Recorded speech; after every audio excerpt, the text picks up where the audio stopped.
जय हिंद दोस्तों, मैं सुजीत स्वागत करता हूं आपके अपने YouTube चैनल PW में। दोस्त, आज आप लोग को हम लोग जवाहर नवोदय विद्यालय जो एग्ज़ाम होने जा रहा है 2025 में 18 जनवरी को, उसके लिए हम लोग एक चैप्टर लेकर आए हैं दोस्त, जिसका नाम है क्षेत्रफल और परिमाप। पहला टॉपिक हम लोग का क्या है? क्षेत्रफल और परिमाप। परिमाप का मतलब होता है कोई भी आकृति की बाउंड्री की लंबाई, कोई भी आकृति की बाउंड्री की लंबाई को हम लोग क्या कहेंगे? परिमाप कहेंगे। मान लो ये आकृति हो गया, ये आकृति हो गया, या तो फिर ये आकृति हो गया। तो इसका जो बाउंड्री है, बाउंड्री मैंने समझता है ना, इसका जो बाउंड्री है, टोटल बाउंड्री को अगर हम जोड़ देंगे तो इसी को हम लोग क्या कहते हैं? परिमाप कहते हैं। पूरा ये जो बाउंड्री है इसी को क्या कहेंगे? परिमाप कहेंगे। ये हो गया इसका परिमाप। मान लीजिए ये है 1 सेंटीमीटर, ये है 2, ये भी 2 है, ये 1 है और ये मान लीजिए 3 है। तो इसका जो परिमाप को कितना हो जाएगा? तो 1 + 2 3, 3 × 2 5, 5 और 1 6 और 6 3 9। यानी इस आकृति का जो परिमाप हो जाएगा वो हो जाएगा 9। उसी तरह हम लोग आगे भी करेंगे। यानी कोई भी आकृति का जो बाउंड्री की लंबाई होता है उसी को हम लोग परिमाप कहते हैं। अब है क्षेत्रफल। क्षेत्रफल का मतलब है कि कोई भी आकृति जितना जगह छेदता है, जितना जगह छेदती है, उस एरिया को हम लोग क्षेत्रफल कहते हैं, यानी कि एरिया कहते हैं। जैसे ये जो आकृति है ये कितना स्पेस ले रहा है? ये सब स्पेस ले रहा है ना, इतना जगह छेद रहा है, इसको हम लोग क्या कहेंगे? एरिया। अब इसका एरिया हो जाएगा, ये सब जितना भी भाग है, जितना हम लोग शेडेड कर रहे हैं, सभी क्या हो जाएगा? इसका एरिया हो जाएगा। तो एरिया और परिमाप दोनों समझ में आ गया। आगे बढ़ते हैं वर्ग। अब वर्ग में अगर जो बात करें, वर्ग की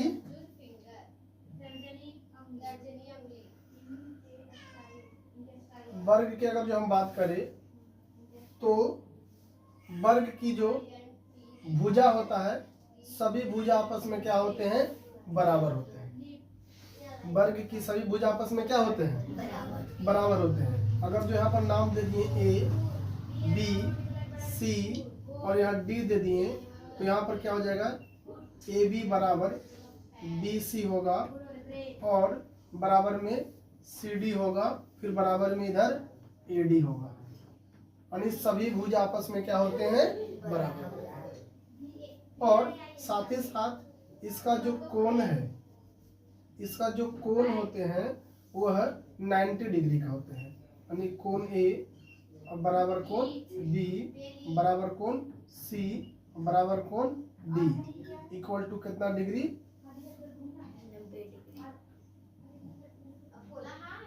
90 डिग्री का होता है। क्लियर है? अगर जो हम किसी एक भुजा को A मान लें, इसका सभी भुजा क्या हो जाएगा? A हो जाएगा, क्योंकि सभी भुजा आपस में क्या होते हैं? बराबर होते हैं। तो इसका हम लोग परिमाप की बात करें, इसका परिमाप की बात करें अगर जो इसका जो परिमाप होता है वो क्या हो जाएगा? A + A + A + यानी कितना ये हो जाएगा? 1 2 3 4। यानी इसका परिमाप हो जाएगा 4 × A। इसका परिमाप कितना हो जाएगा? 4 × A। अगर जिसका क्षेत्रफल की बात करें, इसका क्षेत्रफल की बात करें तो इसका क्षेत्रफल हो जाएगा A × A, यानी हो जाएगा भुजा स्क्वायर। क्या हो जाएगा? भुजा स्क्वायर। कोई दिक्कत नहीं। अब इस पर हम थोड़ा सा प्रश्न को देख लेते हैं। वर्ग की परिमाप निकाले जिसकी एक भुजा की लंबाई 12 सेंटीमीटर। कर वर्ग की परिमाप निकालना है जिसका एक भुजा की लंबाई कितना दिया है? 12 सेंटीमीटर। तो हम लोग जानते हैं कि वर्ग की प्रत्येक भुजा आपस में बराबर होते हैं, और हमसे क्या पूछा है? वर्ग का परिमाप पूछा है। तो वर्ग का हम लोग परिमाप निकाल देंगे। तो परिमाप अभी हम लोग पढ़े हैं, परिमाप होता है 4 × A। तो जगह 4, A का मान है कितना यहाँ पर? 12 सेंटीमीटर हो जाएगा, 12 गुना 4 48 सेंटीमीटर। ये जो यूनिट होगा वह सेंटीमीटर में ही होगा। यहाँ मीटर दिया रहेगा तो यहाँ फिर मीटर में रहेगा। ये वर्ग यूनिट नहीं होता है, वर्ग यूनिट क्षेत्रफल होता है। एरिया किस में होता है? वर्ग यूनिट में होता है। लेकिन पेरीमीटर जो है वह किस में होता है? यूनिट में होता है, वर्ग यूनिट नहीं होता, ध्यान देना है। आगे बढ़ते हैं। अगला प्रश्न है कि 17 सेंटीमीटर भुजा वाले वर्ग का क्षेत्रफल निकालें। अब देखिए, वर्ग का क्षेत्रफल पूछ रहा है, यानी एरिया पूछ रहा है। क्या पूछ रहा है? एरिया। एरिया पूछ रहा है तो एरिया का फॉर्मूला हम लोग अभी देखें कि भुजा स्क्वायर होता है। क्या होता है? भुजा स्क्वायर। तो यहाँ पर भुजा कितना दिया है? 17, यानी 17 का हो जाएगा स्क्वायर। अब 17 का स्क्वायर करेंगे तो कितना आ जाएगा? 289। अब जिसको स्क्वायर याद नहीं है वो क्या कर देंगे, इसको 17 को 2 बार क्या कर देंगे? गुना कर देंगे। तो 17 गुना 17 करेंगे तो कितना आएगा? 289, यानी मेरा आंसर आ जाएगा ऑप्शन नंबर 20। ऑप्शन नंबर क्या आएगा? बी। अब इसी का अगर जो परिमाप पूछे, इसी का अगर जो क्या पूछे? परिमाप पूछे, तो परिमाप क्या होता है? 4 इंटू ए हो जाएगा 4, और ए का मान कितना है? 17। तो 17 गुना 4 कितना हो जाएगा? 68 सेंटीमीटर। अब इस क्या हो जाएगा? ये वर्ग सेंटीमीटर होगा। क्या हो जाएगा? स्क्वायर सेंटीमीटर होगा, यानी वर्ग सेंटीमीटर। देखिए दिया है ना। आगे बढ़ते हैं। अगला प्रश्न है, एक वर्गाकार खेत का क्षेत्रफल 1024 वर्ग मीटर है, इसका परिमाप ज्ञात कीजिए। कार्य, एक वर्गाकार खेत का क्षेत्रफल कितना दिया है? 1024 वर्ग मीटर है, इसका परिमाप पूछ रहा है। देखिए, क्षेत्रफल दिया है, वर्ग का क्षेत्रफल दिया है 1024, और वर्ग का क्षेत्रफल हम लोग कैसे क्या पढ़े हैं? ए स्क्वायर। तो ए स्क्वायर इक्वल टू हो गया 1024। अगर जैसे स्क्वायर अगर जो हम लोग उस साइड लेकर जाएंगे, बराबर के इस साइड लेकर आएंगे, तो स्क्वायर किस में बन जाएगा? रूट में बन जाएगा। क्या बन जाएगा? रूट में। यहाँ हो जाएगा 1024। अब 1024 का जो वर्गमूल निकालेंगे वह क्या निकलेगा? 32। यानी हम लोग को भुजा निकल गया। क्या निकल गया? भुजा निकल गया 32, और पूछा है परिमाप। तो हम लोग परिमाप पढ़े हैं। परिमाप इक्वल टू हम लोग पढ़े हैं 4 इंटू ए। क्या पढ़े हैं? 4 इंटू ए। यहाँ हो जाएगा 4, और ए का मान कितना आ गया? 32। यहाँ लिख देंगे 32। 32 गुना 4 करेंगे तो कितना आ जाएगा? 128 सेंटीमीटर है, तो मीटर है ना, मीटर होता हो जाएगा मीटर। और यहाँ पर क्षेत्रफल है, क्षेत्रफल किस में रहता है? वर्ग मीटर। क्लियर है? तो मेरा आंसर क्या हो जाएगा? 128 मीटर। अगले प्रश्न की ओर चलते हैं। अगला प्रश्न है, अगला प्रश्न है कि एक वर्ग का परिमाप 72 सेंटीमीटर है, तो इसका क्षेत्रफल ज्ञात कीजिए। देखिए, परिमाप दिया है। क्या दिया है? परिमाप दिया है 72 सेंटीमीटर, और वर्ग का जो परिमाप होता है 4 इंटू ए होता है, इक्वल टू हो जाएगा 72। 4 से कैंसिल आउट करेंगे तो 3 बार में जाएगा, यानी ए का मान जो हो जाएगा 18।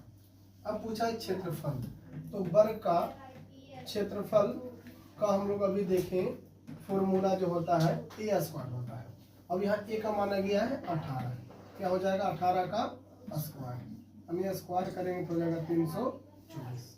चलते अगला टॉपिक हमारे पास आ गया आयत। अगला टॉपिक क्या आ गया? आयत। आयत को अगर जो हम लोग देखें, आयत को अगर जो हम लोग देखें,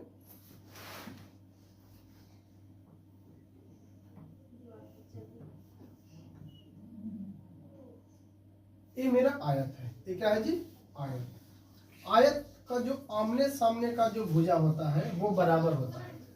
इसके ये सामने भुजा ये बराबर होगा, और इसके सामने भुजा ये, दोनों आपस में क्या होंगे? बराबर होंगे। और लंबा वाला भुजा को हम लोग कहते हैं एल, और थोड़ा सा जो छोटा है यानी इसको बोलते हैं बी, यानी इसको लंबाई और इसको चौड़ाई। और साथ ही साथ इसके जो कोण होते हैं वो भी कितना डिग्री का होते हैं? 90 डिग्री का होते हैं। यानी इसका अगर जो नाम दें तो ये बी सी डी, इसमें क्या होता है जी? इसमें होता है ए बी इक्वल टू किस में हो जाएगा, क्या हो जाएगा, सी डी, और यह हो जाएगा ए डी इक्वल टू ये हो जाएगा बी सी। दोनों आमने सामने के कोण क्या हो, भुजा क्या होते हैं, बराबर होते हैं। अब इसका अगर जो परिमाप की बात करें, इसका परिमाप की बात करें, इसका जो परिमाप होता है, अगर जो हम L और L, यहाँ भी L हो जाएगा क्योंकि दोनों इक्वल होते हैं, यहाँ भी है तो यहाँ भी क्या हो जाएगा, B। और परिमाप को हम फर्स्ट टाइम ही बोले कि परिमाप उसको कहते हैं, कोई भी फिगर हो उसके बाउंड्री के लंबाई को क्या कहते हैं, परिमाप कहते हैं।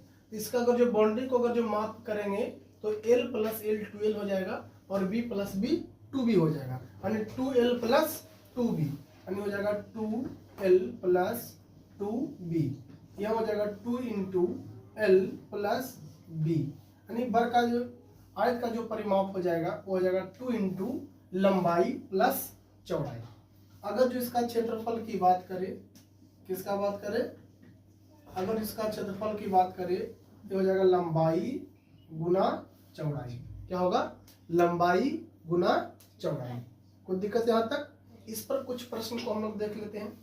तो प्रश्न है कि एक आयत का परिमाप ज्ञात कीजिए जिसकी लंबाई 9 सेंटीमीटर और चौड़ाई 6 सेंटीमीटर है। देखिए परिमाप पूछा है, क्या पूछा है, परिमाप पूछा है। तो परिमाप का हम लोग अभी देख लिए, फॉर्मूला होता है 2 इंटू एल प्लस बी। अब जो है यहाँ लंबाई दिया है 9 सेंटीमीटर, लंबाई कितना दिया है, 9 सेंटीमीटर, चौड़ाई दिया है 6 सेंटीमीटर। अब इसको अगर जो हल करेंगे तो 9 और 6 हो जाएगा 15, अब 15 इंटू 2 करेंगे हो जाएगा 30, और किस में आ जाएगा, ये सेंटीमीटर में, यानी इसका जो आंसर हो जाएगा 30 सेंटीमीटर। आगे बढ़ते हैं। तो अगला प्रश्न है, अगला प्रश्न है एक आयताकार खेत का परिमाप 358 मीटर है तथा इसकी लंबाई 112 मीटर है, तो खेत की चौड़ाई ज्ञात कीजिए। अब कह रहा है आयताकार खेत है और उसका परिमाप कितना दिया है, 358 मीटर। परिमाप, परिमाप कितना दिया है, 358 मीटर दिया है। आयत की जो परिमाप होता है वो होता है 2 इंटू लंबाई प्लस चौड़ाई होता है, इक्वल टू कितना आ गया, 358। अब 2 हो गया, लंबाई मेरा कितना दे दिया है, 112, अब प्लस में क्या हो जाएगा, b, बराबर में क्या हो जाएगा, 358। अब अगर जब 2 से कैंसिल आउट करें, इसे 2 से कैंसिल आउट करेंगे तो कट जाएगा कितना बार में, और 179 हो जाएगा यहाँ पर 112 प्लस b इक्वल टू 179, तो b बराबर हो जाएगा 179।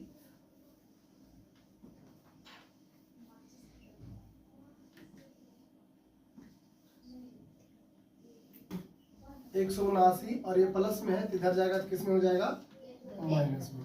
अगर इसको हम लोग घटाएं तो क्या आ जाएगा, 9 में से 2 गया 7, 7 में से गया 6, यानी ऑप्शन नंबर क्या आ जाएगा, बी, यानी 67 मीटर।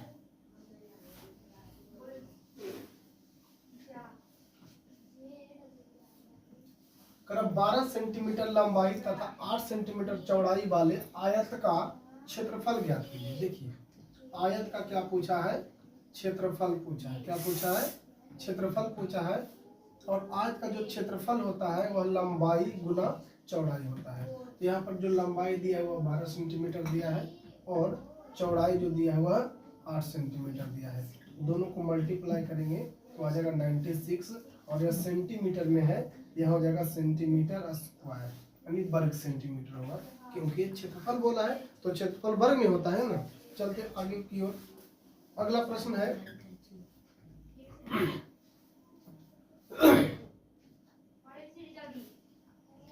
अगला प्रश्न है एक आयत का परिमाप 120 सेंटीमीटर है यदि इसकी लंबाई चौड़ाई की 3 गुनी है, चौड़ाई की 3 गुनी है तो आयत का क्षेत्रफल ज्ञात कीजिए। देखिए यहाँ पर एक पॉइंट दिया है, इसकी जो लंबाई है, इसका जो लंबाई है और जो चौड़ाई है, चौड़ाई है तो चौड़ाई के 3 गुनी है। अगर जो हम चौड़ाई को मान लिए x, चौड़ाई को क्या मान लिए x, तो लंबाई कितना हो जाएगा 3x, कितना हो जाएगा 3x। तो यहाँ पर अगर जो हम परिमाप की बात करें तो परिमाप दिया है 120। कितना दिया है? 120। परिमाप दिया है 120 और यहाँ परिमाप हो जाएगा 2 इंटू लंबाई प्लस चौड़ाई इक्वल टू हो जाएगा 120। तो 2 इंटू लंबाई हो गया 3x और चौड़ाई हो गया x इक्वल टू 120। तो 2 से काटेंगे कितना बार में आ जाएगा? 60 बार में। और 3x प्लस x कितना हो जाएगा? 4x इक्वल टू कितना? 60। इसको कैंसिल आउट करेंगे कितना से? 15 से जाएगा। x का वैल्यू जो आ गया वो कितना आ गया? 15 आ गया। अब इसमें हम मान रख देते हैं तो 15 गुने 3 कितना हो जाएगा? 45 हो जाएगा। और यहाँ x का मान रखेंगे तो 15 रहेगा। यानी लंबाई हम लोग का आ गया 45 और चौड़ाई आ गया 15। अब पूछा है क्या? क्षेत्रफल। तो क्षेत्रफल निकाल देंगे। क्या निकाल देंगे? क्षेत्रफल निकाल देंगे। तो क्षेत्रफल आयत का क्या होता है? तो लंबाई गुना चौड़ाई, यानी हो जाएगा 45 गुना 15। अब गुना कर दीजिए। 15 5 75 के 5 बाकी हो जाएगा 7। 15 चौका 60 7 हो जाएगा 67। यानी आंसर आ जाएगा 675। क्या है? सेंटीमीटर है। ये सेंटीमीटर है तो सेंटीमीटर स्क्वायर में हो जाएगा। आगे बढ़ते हैं। अगला टॉपिक है, अगला टॉपिक हम लोग के पास है पाइथागोरस प्रमेय। बहुत ही शानदार और जानदार टॉपिक है पाइथागोरस प्रमेय। पाइथागोरस एक व्यक्ति थे जिन्होंने गणित में एक नियम दिया और ये जो नियम है वह समकोण त्रिभुज पे है। या किस त्रिभुज पे नियम दिए हैं? समकोण त्रिभुज पे। पाइथागोरस का जो प्रमेय है वो किस पर लागू होता है? समकोण त्रिभुज पे लागू होता है। किस पे लागू होता है? यह जो है समकोण त्रिभुज पे लागू। समकोण त्रिभुज उसको बोलते हैं जिसका एक कोण 90 डिग्री का हो। जिसका एक कोण कितना डिग्री का हो? 90 डिग्री का हो। अगर जिसको हम A मान लिए और इसको B और इसे C। अब इसमें की बात करें, इसमें 3 भुजा होते हैं। कितने भुजा होते हैं? 3 भुजा होते हैं। तो जो 90 डिग्री के सामने वाले भुजा होते हैं उसको हम लोग कर्ण कहते हैं। क्या कहते हैं? कर्ण कहते हैं। और जो खड़े होते हैं, हालांकि देखिए ये दोनों जो भुजा है आपस में ये दोनों, इसका जो नाम होता है वह बदलते रहता है, लेकिन जो ट्रेंड में वही हम लोग देखते हैं। यानी जो ऊपर की ओर खड़ा रहेगा उसको हम लोग लंब कह देंगे। क्या कह देंगे? लंब कह देंगे। और जो नीचे है उसको कह देंगे आधार। उसको क्या बोलेंगे? आधार। यानी 90 डिग्री के सामने वाले भुजा कर्ण और जो खड़ा भुजा है वो लंब और जो पड़ा भुजा है वो आधार। क्लियर है? हालांकि लंब और आधार आपस में क्या होते हैं? बदलते हैं। ये जो हम लोग देख रहे हैं, जो अभी जो हम लोग देखे लंब और आधार, यह जो है एक कोण के अनुसार है। अगर जो हम लोग इस कोण के अनुसार देखेंगे तो ये हो जाएगा लंब और ये हो जाएगा आधार। बता रहा समझ में? तो एक बात और हम लोग इसमें ध्यान देना है कि जो कर्ण होता है वह समकोण त्रिभुज का सबसे बड़ी भुजा होता है। समकोण त्रिभुज का सबसे बड़ी भुजा होता है। क्लियर है? इसमें नियम क्या था? तो देखिए, कर्ण को कहते हैं हम लोग H, आधार को कहते हैं B और लंब को कहते हैं P। कर्ण हाइपोटेनस, लंब परपेंडिकुलर और आधार को हम लोग इंग्लिश में बेस कहते हैं। क्या कहते हैं? बेस।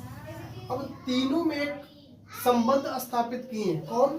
पाइथागोरस महाराज ने। पाइथागोरस साहब ने क्या किए? तीनों में एक रिलेशन बताए। रिलेशन क्या बताए? तो उन्होंने बताए कि जो कर्ण का स्क्वायर होता है, जो कर्ण का स्क्वायर होता है वह लंब के स्क्वायर प्लस आधार के स्क्वायर के बराबर होता है। और इसी को इन्होंने नाम दिया पाइथागोरस प्रमेय। क्लियर है? इसी को नाम क्या दिया? पाइथागोरस प्रमेय। तो इस पर हम लोग कुछ प्रश्न आते हैं, चलते हैं देखते हैं।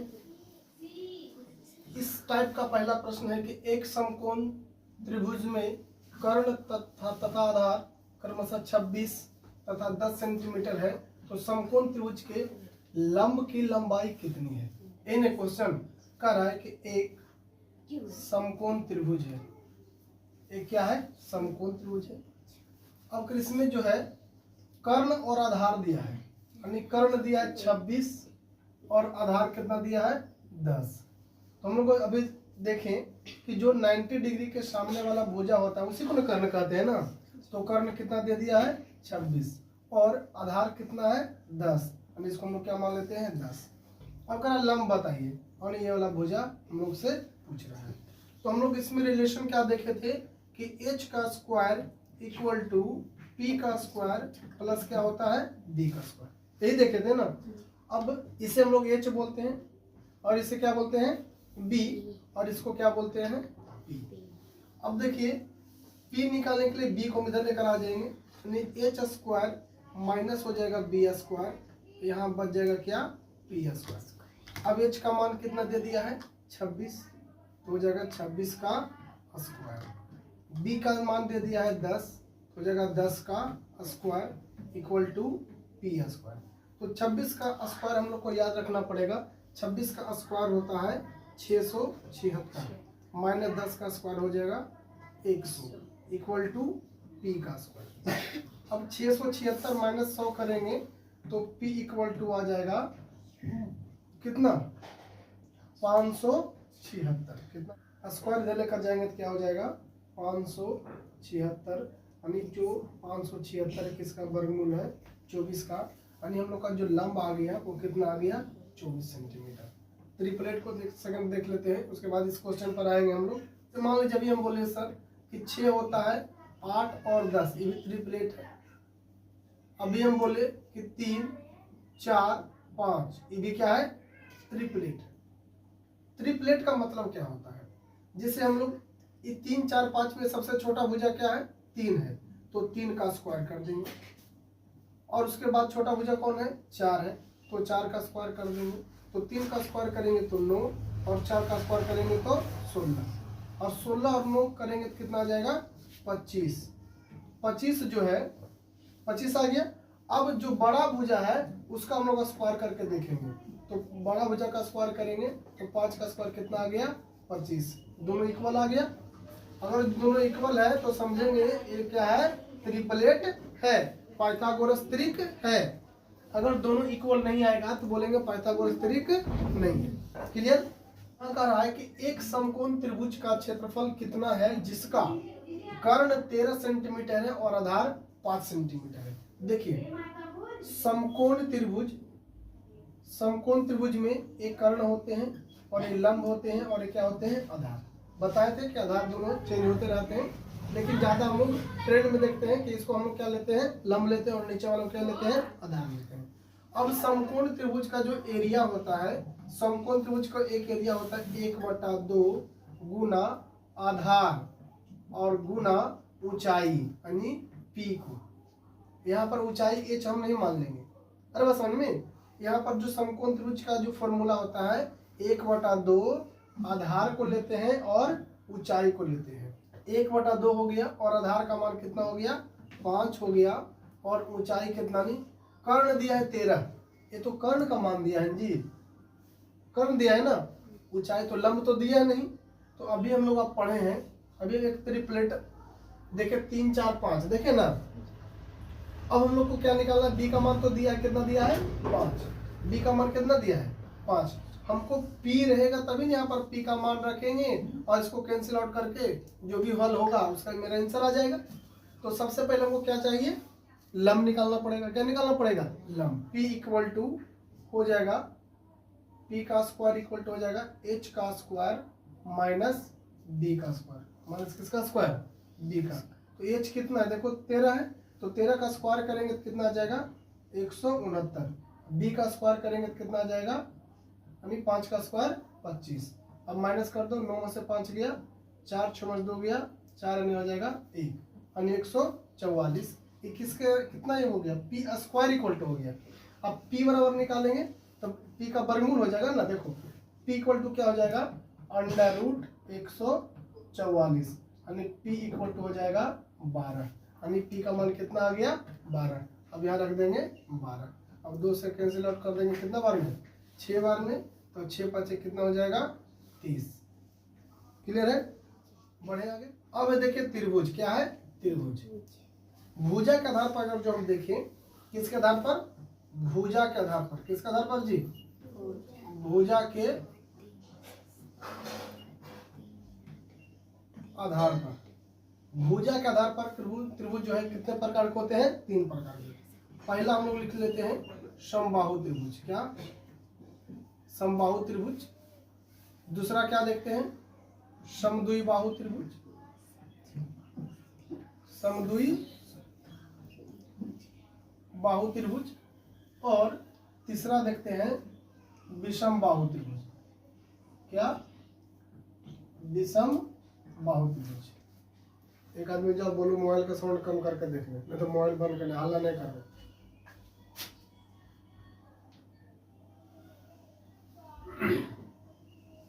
हम लोग क्या देख लिए कि भुजा के आधार पर त्रिभुज कितना प्रकार के? 3 प्रकार के। समबाहु, समद्विबाहु, विषमबाहु। समबाहु त्रिभुज में सभी भुजा आपस में क्या होते हैं? बराबर होते हैं। समद्विबाहु में 2 भुजा आपस में क्या होंगे? बराबर, और एक बराबर नहीं होगा। विषमबाहु में, विषमबाहु का मतलब होता है, विषमबाहु का मतलब क्या होता है? जिसका एक भी भुजा आपस में बराबर नहीं हो, इसका मान अलग हो, इसका मान अलग और इसका मान अलग, उससे हम लोग कहेंगे विषमबाहु त्रिभुज। समद्विबाहु जिसका 2 भुजा आपस में बराबर हो, एक भुजा बराबर नहीं हो। समबाहु जिसका तीनों भुजा आपस में क्या हो? बराबर हो। और बात समझ में? इसका परिमाप की अगर जो बात करें, समबाहु त्रिभुज में देखिए सभी भुजा आपस में बराबर होता है, तो सब भुजा को हम ये मान लेंगे। तो समबाहु त्रिभुज का अगर जो परिमाप अगर जो पूछे तो कितना हो जाएगा? 3a हो जाएगा। कितना हो जाएगा? 3a। अब समद्विबाहु का पूछे, यहाँ हो जाएगा a और भी a, और इसको हम मान लेते हैं b। इसका क्या हो जाएगा? 2a + b। किसका बात कर रहे हैं? परिमाप का। किसका? परिमाप का बात कर रहे हैं, ध्यान देना। समबाहु का परिमाप कितना? 3a। समद्विबाहु का 2a + b। इसमें सब भुजा अलग अलग रहता है, a इधर b और a c। इसका परिमाप हो जाएगा a + b + c। क्लियर है? आगे बढ़ते इस पर प्रश्न को देखते हैं।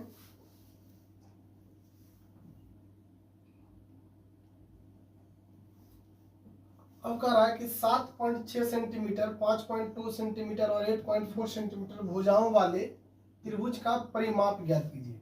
देखिए सभी भुजा अलग अलग है ना? इसका परिमाप क्या हो जाएगा? इसका जो परिमाप होता है, ये कौन सा त्रिभुज है? विषमबाहु त्रिभुज, क्योंकि सभी भुजा क्या है? अलग अलग है। तो इसका परिमाप क्या हो जाएगा? a + b प्लस क्या हो जाएगा? c, यानी 7.6 प्लस हो जाएगा 5.2 प्लस 8.4। अब ऐड कर दो, 6 + 2 कितना? 8, 8 और +4 यानी 8 × 4 12 के 2 बाकी 1, 7 5 12, 12 और 8 12 8 20।